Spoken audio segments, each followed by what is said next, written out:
Are we for the Second Amendment or not? Remember, we fight for what's right because it's time to go right.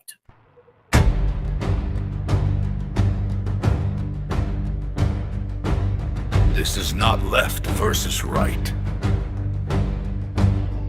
This is liberty versus power. When the Constitution gets uncomfortable, that's when it matters most. Are we for the Second Amendment, or only when it's convenient? Rights are not privileges! Freedom is not conditional! If liberty only fits your side, then liberty is already gone! This is Go Right with Peter Boykin!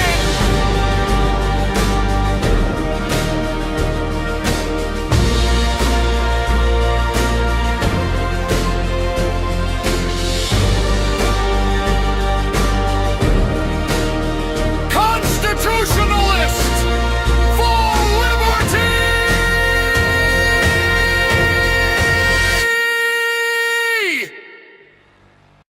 Are we for the Second Amendment or not? The Alex Pretti shooting is a constitutional Rubicon.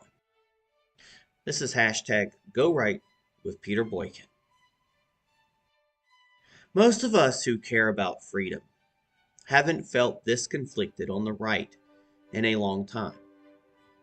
Watching the aftermath of the shooting of Alex Jeffrey Pretti in Minneapolis, it's clear the country is staring down a constitutional crossroads that goes far beyond one tragic encounter. And I know a lot of new information has came out, but what we do know is that Alex Jeffrey Pretti, a 37-year-old Minneapolis ICU nurse and American citizen, was the person who was fatally shot by Border Patrol, according to his union and family sources. Federal officials saw and say Pretti approached Border Patrol agents while armed with a 9mm pistol and violently resisted when they attempted to disarm him, prompting an agent to fire defensive shots. State officials confirmed Pretti had a lawful permit to carry. His union says the viral video of the shooting does not clearly show him brandishing a weapon right before he was attacked. At the time of the shooting, federal officials were targeting Jose Gilberto Chumba, an illegal immigrant with a criminal history including domestic assault for intentional infliction of bodily harm, disorderly conduct, and driving without a valid driver's license. And here's what we know from multiple outlets. Pretti was shot and killed during a federal immigration enforcement operation. Videos show Pretti in the street near the federal agents. Some widely cited analysis suggests he was filming with his phone. It was not clearly brandishing a weapon immediately before he was tackled and shot. Pretti was legally licensed to carry. Federal officials say he was armed, but available video of the moments before the shooting shows a phone in his hand, not a weapon. And I know there's a lot more information that's been out and coming out, so this data might change. We do see that he did have some run-ins previously where he kicked the back of a car, and there was other videos coming in. I'm not saying this guy was a great guy, but he did have a weapon. He had a legal weapon. It was a bad decision for him to be there. We might say that. But we have to go with the facts that we have. Now, this is not an isolated moment. It was the third violent incident in a short span involving federal immigration agents in Minneapolis. It followed the fatal shooting of Renee Good later in the month, or actually earlier in the month, and another incident where a man was wounded. Now I'm going to tell you, I support ICE. I support the operations they're doing. But we have to take pause and we have to find out what exactly is going on. Now let's look and get into the part that matters most of us as constitutional conservatives and freedom lovers. You and I believe in the Second Amendment. We believe citizens have the right to keep and bear arms and defend themselves and their communities. We believe in personal responsibility and lawful gun ownership. And yet, when a man is legally carrying and ends up being shot by authorities, some so-called of my fellow Republicans and conservatives wave it away, claiming that merely possessing a loaded firearm is justification for lethal force. That's not a conservative position. That is actually a contradiction. Now let's be crystal clear. Being a lawful gun owner with a permit is not a justification for being shot. If Pretti pulled his gun on federal agents, that would be a different legal analysis. If he reached for it, that changes the equation. But if he was simply lawfully armed, even verbally confrontational, even resisting without posing a clear lethal threat, then serious questions must be asked about force proportionally, federal authority, due process, and his constitutional rights. We have been here before. Not long ago, this country tore itself apart over Kyle Rittenhouse. I know it's not exactly a good comparison, but it's one that a lot of people have been using. He was a teenager who showed up during the unrest in Kenosha carrying a rifle. Now, they say he was hired to protect the business, but he still had a rifle in hand to protect that business during a riot, a loaded one. He ended up shooting 3 people. It was to protect himself in self-defense. 2 died, 1 survived, and the nation split into tribes overnight. What did many on the right argue then? That lawful possession of a firearm is not a crime, that context matters, that self-defense must be judged by actions, not optics. And a jury agreed and acquitted him. So here comes the uncomfortable comparison. If Rittenhouse's lawful possession of a firearm did not negate his right to self-defense under the law, how does Pretti's lawful possession suddenly become justification for his death without trial, without due process, and without clarity? You cannot celebrate the Second Amendment in Kenosha and dismiss it in Minneapolis.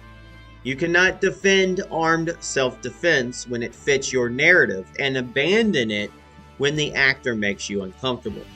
That is not constitutional consistency. That is selective liberty. Right now, we see 2 Americans shot within weeks by federal agents in one sitting. There are protests, national media scrutiny, conflicting videos, and sharply different accounts of what happened in the critical seconds before shots were fired. Governors, civil liberty groups, and national leaders are weighing in, and calls for investigations and oversight are growing. Now, what frustrates me is not disagreement. It is watching people on the right pretend to stand for freedom while hollowing it out when it becomes inconvenient. You cannot be pro-Second Amendment one day and treat lawful gun ownership as provocation the next. That is not a principle. That is opportunism. Many of us remember earlier flashpoints when police shootings fractured the country and sparked bitter debates about power, accountability, and rights. That era was chaotic and painful. Now we're staring into a similar mirror. But this time, the armed authority is federal immigration enforcement. The real question is not simply who is right or wrong in the single incident. The real question is what we stand for when the government itself is one of the actors in the dispute. If we defend the Second Amendment only for people we agree with, then we are not defending principles. We are defending personalities. Rights do not exist to flatter us. They exist to restrain power. This is not just about Minnesota. It is not just about one man, one agency, or one unfolding investigation. This is about whether the right still means what it says, or whether freedom has become conditional, situational, and selectively applied. Because if freedom only matters until someone you dislike exercises it, then freedom is already gone. This is Peter Boykin, and this is #GoRight. You can check us out on GoRightNews.com, PeterBoykin.com, and GoRightNC.com. Are we for the Second Amendment or not? Because the answer matters when the government pulls the trigger. This is Go Right with Peter Boykin.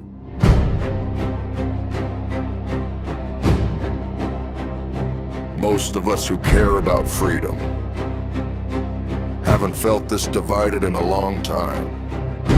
A lawful citizen, a permitted firearm, federal agents, and a split second that changed everything. Alex Jeffrey Pretti, American citizen, legally armed, shot during a federal operation. And now the country stands at a crossroads. This is not left versus right. This is power versus principle. This is the Constitution under pressure. Are we for the Second Amendment, or only when it's convenient? Are we for due process, or just blind obedience? You cannot pick and choose your liberty. You cannot trade rights for comfort. If freedom only fits your side, then freedom is already gone. We defended the right to bear arms in Kenosha. We said context matters. We said lawful possession is not a crime. So tell me now, why does lawful carry become a death sentence when the shooter wears a badge? That is not conservatism. That is contradiction. Rights are not personalities. They do not bend to tribal lines. They exist to restrain power, especially when power is armed. Are we for the Second Amendment, or not when it makes us uneasy? Are we for equal justice, or just the easy story? You cannot celebrate liberty one day and dismiss it the next, because freedom without consistency is not freedom at all. This is not about one city, one agency, or one moment caught on camera. This is about whether the right still means what it says. Are we for the Second Amendment without conditions? Without